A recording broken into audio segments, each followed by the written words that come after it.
Alexander Shulgin, Sasha to his friends, is nothing less than the godfather of psychopharmacology, an expert on the cyclicized phenylethylamines, that is, psychoactive compounds useful in the emotional recovery of traumatic events. Shulgin has given his life to the study of the pharmacology of the psychedelic experience. In Prague, he told me, greater frontiers lie ahead. The next lost continent to be explored by Alexander Shulgin, the psychoactive tryptamines. Sasha suggested that I join him for a stroll among the graves of the cemetery of the Jewish ghetto of Prague, Europe's oldest ghetto. There, walking among the stones, we reminisced and speculated about the history and the future of psychopharmacology. What do you make of your Russian colleagues here? I'm fascinated by what he's doing, and I'm intrigued by his ability to get out what he is doing into the West, because the status of a physician in Russia is not what we have come to respect in the West. You're talking about Yevgeny Krupinski. Yes. I imagine you don't view ketamine with... Well, how do you view ketamine? It's an anesthetic, and it's a dissociative thing, and it puts me out of body. It's very dissociative. It puts me out of mind. You're away, and I, frankly, with a full bladder, like being here. And you suddenly realize that someone has a full bladder, and at only one intellectual level you realize it's you. Yes. No, it's so seriously disassociated me that I felt it was a great victory when I finally realized that this was a drug.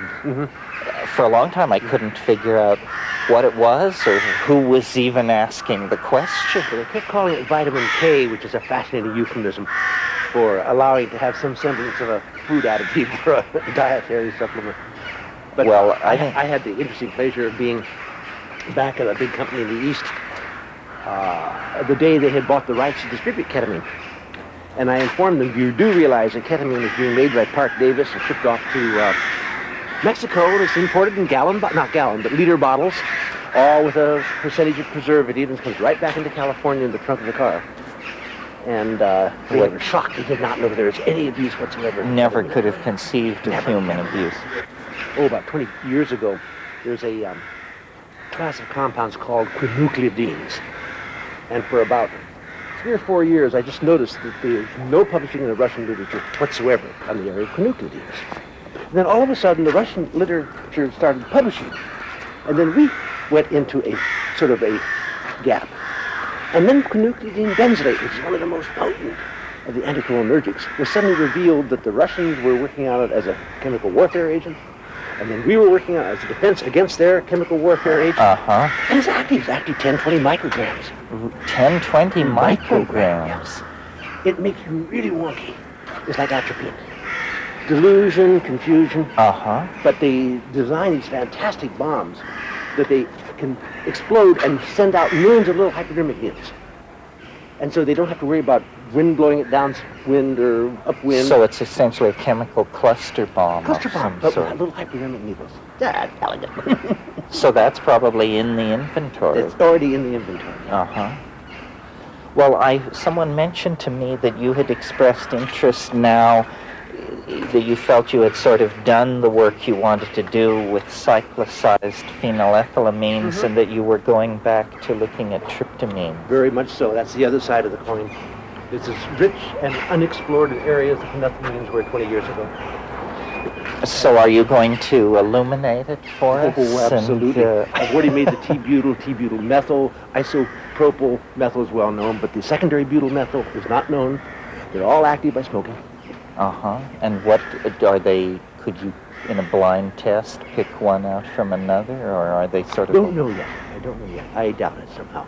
I think they're all going to be fast, impactful, and all very much like DMT. Duration-wise, or presentationally? Probably perhaps a little bit more potent. A little bit more potent? Because DMT is not that all-fired potent. It takes, 10, 20, 50, no more, 50, 100 milligrams. 50 to 70 And some of these we're getting into maybe at 20 and 30 milligrams, but not active oral. You have to get up to a certain degree of shrubbery on the nitrogen to get oil activity. And how many of these compounds do you imagine there are that are At simple casually, you can variants? make 30, 40, 50. Why do you suppose it is that this fast-acting, easily manufactured, spectacular hallucinogen is so rarely met in the underground? I don't know. I have heard that it's there in some quantity. I heard about a seizure in Boston, I believe it was of ayahuasca. And they seized it on the basis that it contained DMT. Right, that was the Santo Daime Yes, people right, from right, Brazil. But, you know, we live in a society where people jump out of airplanes and hang by bungee cords over bridges. And DMT, which is always described as an easy synthesis, It is extremely easy. is just not there. I have no idea. It violates one of these economic laws, basic laws of Gresham or Graham or somebody. Something that I've always wanted to ask you, which is, unlike me, you seem remarkably resistant to what I call the implications. I mean, how can you just do these things over and over again and not be nutty as a fruitcake? So? Well, are you? Are you? I think I relaxed in the event.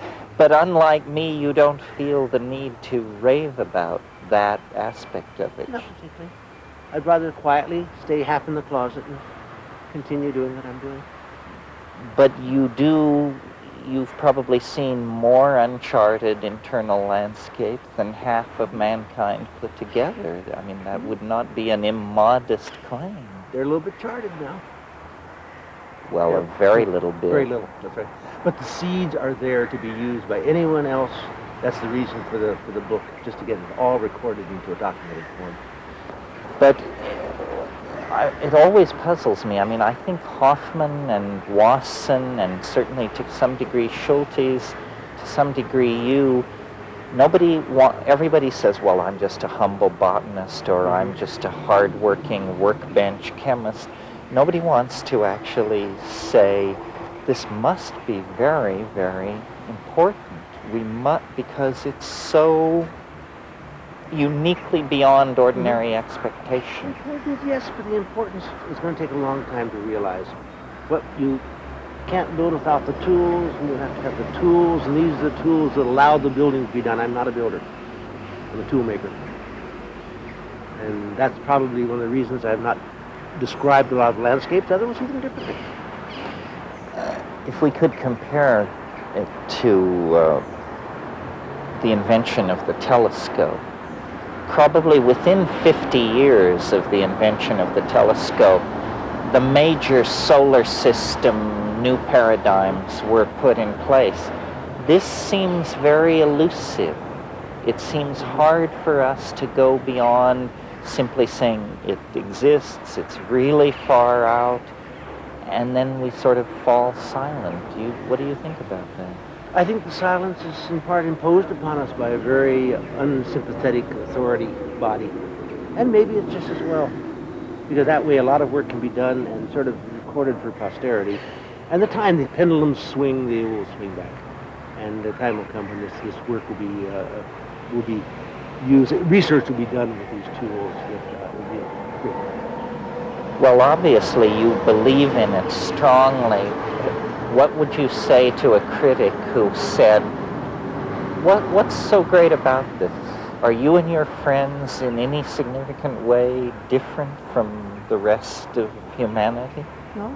And I don't see why it would be critical. I'm not offending him. I can see no way in which I'm offending him. I'm quietly doing my little alchemist thing at home. But you really must think that it does make a difference. I think it does. I think it will. It will. I don't think it does now. So we really are cursed with being pioneers. Yeah. It's not so bad. No, it's not so bad. It has a nice I mean, they'll feel hang to it. your picture in the main hall years hence and say, these were giants. I would rather have my picture hanging in the main hall than me hanging in the Well, some people manage both. That's true. And you may end up that way, too. Oh, well, it's a short, happy life. It's kind of neat. Well, But this is your territory, too. What's your feeling? Do you feel that that's a fair... I think that I have always, from the very first psychedelic experience, had the uncanny intuition that, yes, this has been around for 50,000 years, but it's somehow going to be critically important in our lifetime, that we will need it for something, maybe just to think our way out of the mess that we're getting into. Well, okay. But if it's needed, we have it. Yes. That's the beauty. The tool is there for the time when the need is obvious. And this may be our lifetime. So essentially what you're doing is you're placing tools on the shelf. Screwdrivers for screws that haven't been invented made exactly yet. that. Except it's a good tool. Its use will depend upon someone who has that particular view of need. Well, it's a wonderful thing. Where do you hope to be in 10 years or so with all of this? Probably starting on a third book. Do you think, I know you're working on a book about legalization and... Not actually. I'm working with a group who is more or less funded to make arguments that would be raised, to address arguments to be raised in the legalization process. What would be the answer of how drugs would be legalized? How would they be made available? Should it be an open supermarket? It should be under some sort of governmental control. And it's a research, more than that, a policy group study setting up for that. I think it's futile in the present state. In terms of practical impact. I don't think anyone's going to seriously entertain legalization. So it may be a futile process, but it's a fun process. Because in the process you begin evaluating your own relationship to drug law, drug regulation, drug control. If you were in charge of it, how do you see it happening? I mean, are there drugs you would keep legal, or do you think it should be... What I would do if I were running, I would keep certain laws that would protect people of innocence. I would have absolutely no drug with children who are of too young an age. God knows what that age may be. 16, 18, 21. Maybe alcohol model. Right. Absolutely unallowed giving drugs to anyone without their consent. Naturally. Informed consent, knowledge, education. I would make absolutely available at all levels about propaganda, restriction, information that is factual about drugs. Then I'd open the drugstore. And you people, will they overuse? Maybe. But I think that would very quickly dampen itself out to maybe about what we have now. But you have removed the criminality, remove the violence, remove the entire social disruptiveness that these drug laws have caused. Would you encourage the government to see these drugs as a vehicle for gaining tax revenue, or do you think the government should stay off that? Probably some tax revenue would be valid, as with other drugs of abuse, other things of abuse. Similarly to alcohol and tobacco. It's a good model, and perhaps it's a valid one. Well, that's pretty much what I suggested in my book, but I agree with you that it's easy to sit down and come up with a fine plan, overcoming the political hurdles of an American... Many people have too much to benefit on the laws being what they are, and even becoming more intense. And until you change that motivation, that reward. Yes, well, the most cynical and the most naive people in America are keeping the drug problem going. The most cynical by dealing and importing drugs, and the most naive through the kind of Christian terror of... Look at the monstrous industries that have been built up with it.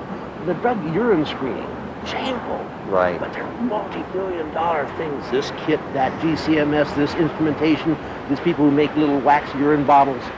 It's becoming, there's no justification for urine screening at any time of anyone under any circumstance on a random basis. Well, and the notion that in a democratic society people would get into that kind of thing is incredible, I think. It's completely contrary to the principles of that society. The assumption of innocence. We blew it because it's not in the Constitution. Right. It should have been in it, but it wasn't. Right. But taking a urine sample on a random basis is an assumption of guilt. Well, but what is in the Bill of Rights is life, liberty, and the pursuit of happiness. Declaration of Independence. Declaration of Independence. But that could be used as a sufficient basis it's a part of our self-image, and we should maintain a deception. Yeah, well, the first thing that goes when society hits the wall is democracy.